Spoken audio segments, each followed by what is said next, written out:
هي تواصل اعتصام الإيرانيين الأحرار أمام المقر الأوروبي للأمم المتحدة في جنيف للمطالبة بدعم الأشرف.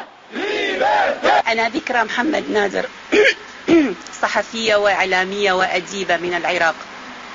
جئتكم اليوم لأعلن تضامني مع سكان أشرف أن ما تقوم به حكومة المالكي هو تعد جريمة بكل المقاييس.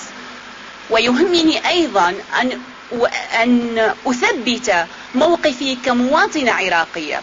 فالعراق دولة ذات سيادة، هي من منحت حق اللجوء السياسي لمنظمة مجاهدي خلق، وأي تصرف آخر ينفي هذا الحق، حق اللجوء السياسي، هذا يعني إنه مساس بسيادة العراق.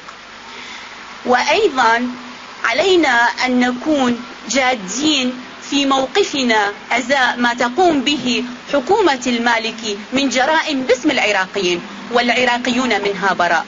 أنا كمواطنة عراقية أعلن أمامكم أنني أرفض بشدة وأدين تمام الإدانة ما تقوم به حكومة المالكي ومن خلفها حكومة طهران من جرائم ضد سكان أشرف. أرجو منكم أن تتقبلوا مني رغبة إيصال رسالة إلى الأخوة والأخوات في معسكر أشرف.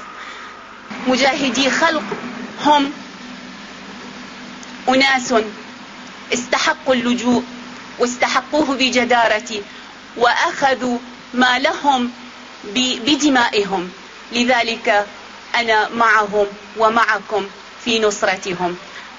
الحرية لسكان أشرف والموت لحكومة الملالي. تقبلوا شكرا. UN take action! Forward Russia protection! UN take action! Forward Russia protection! UN take action!